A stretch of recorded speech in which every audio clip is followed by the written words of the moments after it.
Assalamualaikum warahmatullahi wabarakatuh. Suatu ketika di kota Madinah itu musim dingin menjelang subuh, musim dingin di malam itu sampai menjelang subuh. Tiba-tiba didatangilah Rasulullah oleh malaikat Israel. Assalamualaikum, waalaikumsalam. Ada apa, wahai malaikat Israel? Ada berita apa gerangan sampai engkau datang kepadaku dengan tiba-tiba? Saya terkejut, kata Rasulullah.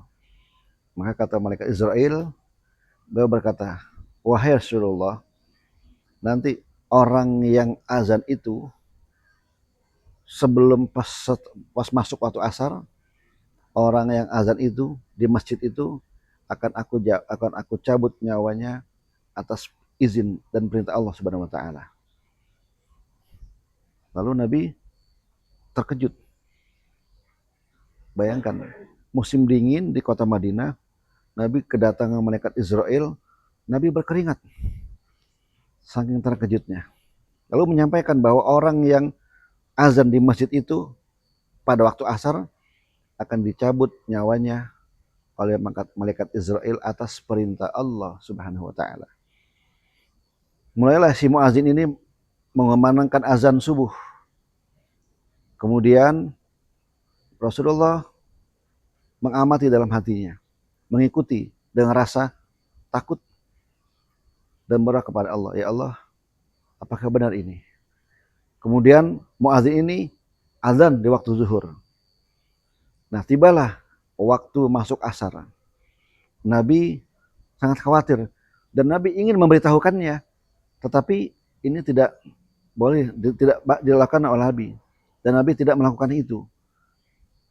Maka Nabi ingin melihat apakah benar fakta yang disampaikan oleh malaikat Israel ketika masuk waktu asar, muadzin mengumandangkan azan, panggilan untuk sholat. Kemudian Nabi bertanya dalam hati, loh ini gimana, malaikat Israel katanya muadzin itu akan dicabut nyawanya pas waktu asar. Kenapa setelah itu muadzin ini langsung bisa mengumandangkan azannya? Lalu Nabi bertanya kepada Israel. Nabi memanggil Israel, ya Israel, datanglah. Ketika Nabi memanggil Israel, maka datanglah Israel. Ingin minta penjelasan kepada malaikat Israel tentang orang yang muadzin itu, yang katanya subuh tadi akan dicabut nyawanya. Rasul bertanya, wahai Israel, ini bagaimana, benarkah? Kok saya lihat muadzin masjid itu belum kau cabut? Ada apa gerangan sebenarnya?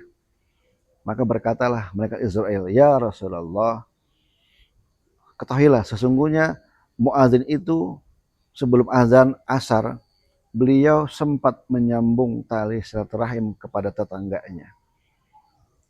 Kemudian orang itu azan di masjid seperti biasanya. Maka Allah turun perintah kepadaku, wahai Israel, tunda orang itu nyawanya. Jangan kau cabut nyawanya sampai usia 83 tahun.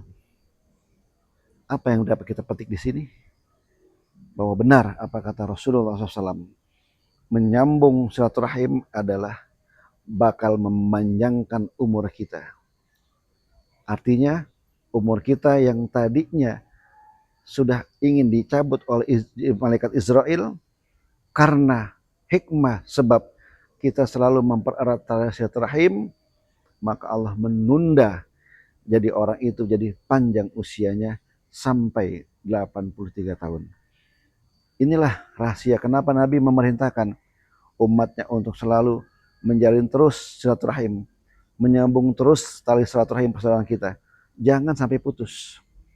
Karena Rasulullah bersabda, barang siapa yang menyambung tali silaturahim, maka Allah akan memanjangkan umurnya dan akan memberikan rezekinya dari yang tidak sangka-sangka.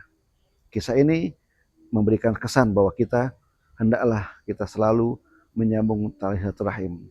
Hikmahnya kita bakal panjang umur seperti kisah seorang muazin yang saat itu Allah perintah untuk dicabut pada waktu asar, tapi sebelum waktu asar Muadz ini bersilaturahmi dulu kepada tetangganya. Akhirnya Allah memerintah kepada Israel untuk menunda mencabut nyawanya sampai usia 83 tahun. Semoga kita semakin selalu mempererat tali silaturahim kita kepada sesama, menyambung tali silaturahim dengan saudara kita, sahabat kita, teman kita, dan oleh siapapun juga. Sebab kita menyambung, mempererat tali silaturahim kita, boleh jadi kita mendapatkan jatah panjang umur sampai waktu yang akan ditentukan oleh Allah Subhanahu wa taala. Semoga bermanfaat. Assalamualaikum warahmatullahi wabarakatuh.